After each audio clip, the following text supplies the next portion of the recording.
pasangan. Proses pengenalan dan penyesuaian diri sebaiknya dilakukan sebelum pernikahan dan lebih baik jika sudah belajar menyesuaikan diri sejak pacaran. Penyesuaian diri ini penting agar pasangan bisa lebih mengenal satu sama lain dan nantinya bisa beradaptasi dengan perbedaan yang ada. MC Goodrich et al. Dalam Olson 2011 mengatakan bahwa terdapat 8 faktor yang mempengaruhi derajat penyesuaian diri. Yang pertama, value atau nilai. Setiap individu mungkin memiliki value yang berbeda-beda yang telah mereka pelajari sepanjang masa hidup mereka. Yang kedua, akulturation atau akulturasi. Akulturasi merupakan proses saat individu berusaha menyesuaikan diri dengan budaya lain, misalnya budaya pasangan, namun tetap mempertahankan budayanya sendiri. Yang ketiga, religion atau agama. Memiliki kepercayaan atau agama yang berbeda dengan pasangan dapat menambahkan kesulitan dalam menyesuaikan diri dibandingkan dengan memiliki kepercayaan yang sama dengan pasangan. Yang keempat, ras. Menurut penelitian, pasangan dengan ras yang berbeda-beda lebih rentan mengalami konflik dibandingkan pasangan dengan ras yang sama. Keuangan. Para pakar keuangan sepakat bahwa masalah keuangan pasangan harus dibicarakan serius dan ketika sudah mendapatkan kata visi yang sama, sama-sama saling berkomitmen untuk menjalankannya. Berikut adalah saran yang bisa dilakukan oleh pasangan yang memiliki masalah keuangan di antara mereka. 1. Turunkan gengsi dan emosi. 2. Jangan mencoba menyelesaikan masalah di tengah-tengah pertengkaran yang sengit. 3. Pelajari tipe keuangan pasangan Anda. 4. Jangan menyembunyikan pemasukan atau utang apapun. 5. Saat ingin bertanya atau mengucapkan sesuatu, upayakan tidak dalam kalimat yang menyakitkan. 6. Jika diperlukan, buatlah satu rekening bersama untuk keperluan sama-sama, keperluan keluarga dan rumah. Yang ke-6, putuskan siapa yang bertugas membayar tagihan-tagihan bulanan. Yang ke-7, kita semua memiliki hobi dan kesukaan yang tak pelak butuh uang. Yang ke-9, bicarakan goal keuangan jangka pendek dan jangka panjang. Yang ke-10, jangan lupa untuk membicarakan perihal membiayai orang tua masing-masing saat mereka memasuki usia lanjutnya dan merencanakan keuangan untuk kebutuhan finansial mereka jika dibutuhkan. Suka rela untuk tidak punya anak. Menurut Merriam-Webster Dictionary, kata "free" pertama kali muncul sebelum 1901, tetapi penggambaran sebagai orang tua dengan skeptisisme di media massa merupakan fenomena kontemporer. Arti istilah tanpa anak mencakup anak orang lain selain anak diri sendiri, membedakannya lebih jauh dari istilah yang lebih umum tanpa anak yang secara tradisional digunakan untuk mengungkapkan gagasan yang tidak memiliki anak baik karena pilihan atau keadaan. Istilah bebas anak telah mengutip dalam literatur Australia untuk merujuk pada orang tua yang saat ini tidak memiliki anak. Ini mungkin karena mereka tinggal di tempat lain secara permanen atau solusi jangka pendek seperti pengasuhan anak. Selanjutnya berkenaan dengan keragaman penyesuaian diri terhadap masa orang tua. Dengan latar belakang kehidupan individu yang bersangkutan, latar belakang keluarga menjadi faktor yang paling penting dalam membentuk seorang individu yang mampu melakukan penyesuaian diri dengan baik. Kehidupan perkawinan orang tua yang bahagia dan relasi dengan anak juga baik, sehingga anak merasa bahagia dan dicintai dapat menjadi dasar kehidupan perkawinan yang bahagia bagi anak-anak mereka kelak. Kebahagiaan yang dirasakan anak dalam relasinya dengan orang tua akan membuat mereka cenderung jatuh cinta pada individu yang memiliki karakteristik yang sama dengan orang tuanya. Jika mereka tidak merasakan kebahagiaan dalam relasi dengan orang tuanya, anak akan memilih pasangan hidup yang berlawanan dengan orang tuanya. Selain itu, perkembangan sosial pada anak juga ikut memberikan pengaruh dalam mensukseskan kehidupan perkawinan mereka. Oleh karena itu, Penyesuaian keluarga dan perkawinan terhadap masa orang tua menjadi sebuah institusi sosial yang membantu anak dalam melakukan penyesuaian sosial. Lanjut materi selanjutnya. Baiklah, saya akan menjelaskan materi tentang bahaya karir, bahaya perkawinan, bahaya hidup melajang, bahaya perceraian, dan bahaya kawin lagi. Yang pertama, saya akan menjelaskan tentang bahaya karir. 1.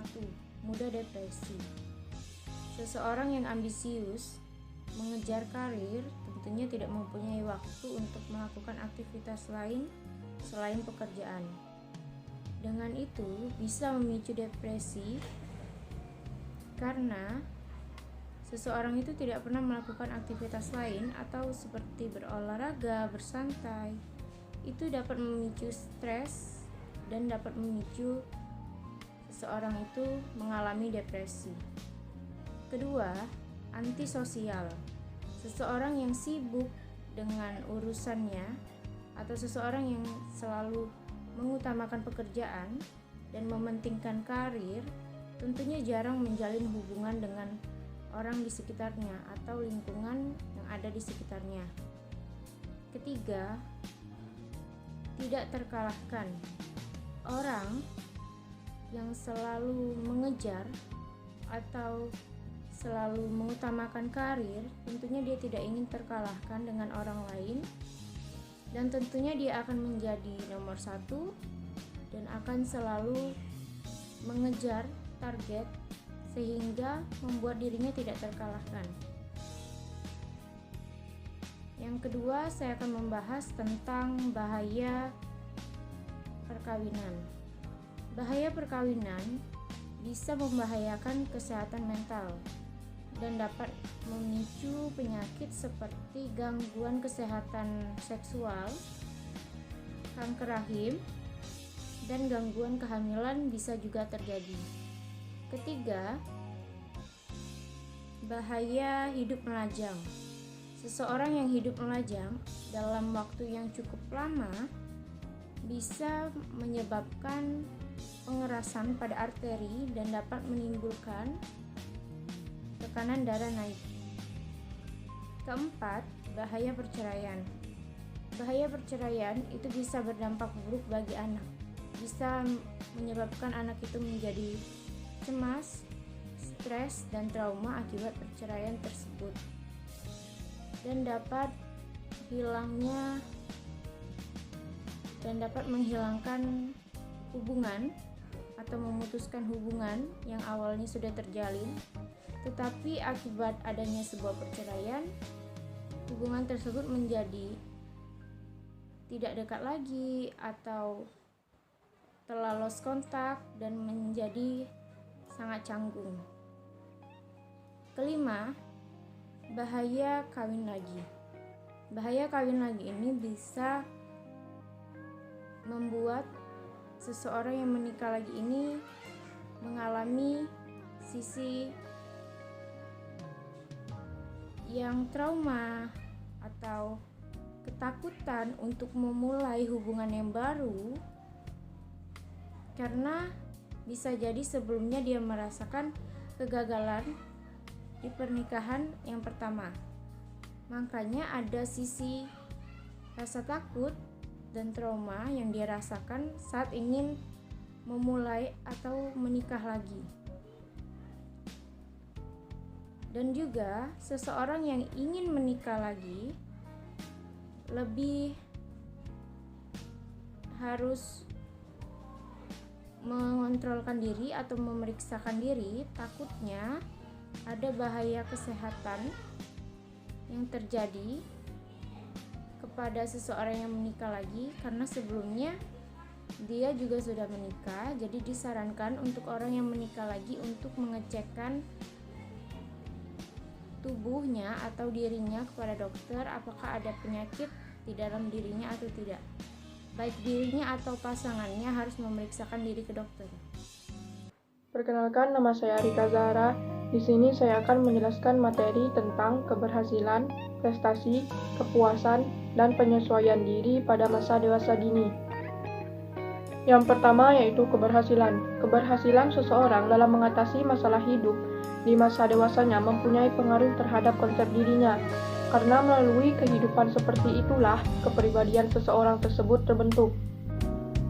Keberhasilan dalam penyesuaian diri pada masa dewasa ini dapat dinilai dengan 3 kriteria, yaitu prestasi dalam pola pekerjaan dan pola hidup yang dipilih, tingkat kepuasan yang diperoleh dari pekerjaan, dan keberhasilan dari penyesuaian personal. Yang kedua yaitu prestasi kerja. Keinginan untuk maju dan berhasil bagi kaum remaja sangat besar dan umumnya terus dibawa sampai masa dewasa. Ada banyaknya stereotip tentang keberhasilan dan kegagalan pria dan wanita dalam pekerjaan yang dihubungkan dengan jenis kelamin. Dan biasanya beberapa orang dewasa mungkin takut akan kesuksesan karena mereka tidak mampu untuk diberi tanggung jawab dan tugas yang berat. Yang ketiga yaitu kepuasan kerja. Pada usia 20-an, sebagian orang merasa senang apabila memperoleh pekerjaan, walaupun pekerjaan tersebut tidak seluruhnya menyenangkan, sebab pekerjaan ini telah memberinya kebebasan yang diinginkan sehingga memungkinkannya untuk menikah. Dan pada masa ini juga, mereka beranggapan bahwa kepuasan itu akan dicapai dengan seiring waktu. Yang kedua yaitu usia 20-an menjelang 30-an. Pada masa ini, biasanya orang muda tidak dapat menanjak secepat yang mereka harapkan, maka ketidakpuasan pun akan meningkat. Karena pada periode ini akan menghilang pada usia awal hingga pertengahan 30-an.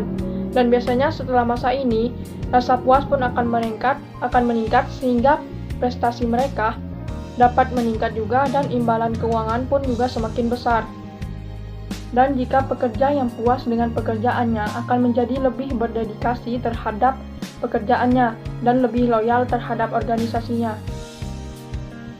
Dan yang terakhir yaitu penyesuaian pribadi. Bagi sebagian besar orang dewasa muda, terutama mereka yang kurang mempunyai pengalaman kerja atau bahkan bagi yang belum pernah bekerja, selama masih sekolah sering mengalami banyak kesulitan dalam menyesuaikan diri dengan pekerjaan yang diembannya. Happigers dalam studinya tentang sikap pekerja terhadap pekerjaannya menyimpulkan bahwa mereka dapat dikelompokkan menjadi 2 kategori umum, yaitu sikap kerja yang menopang masyarakat dan sikap kerja yang melibatkan ego.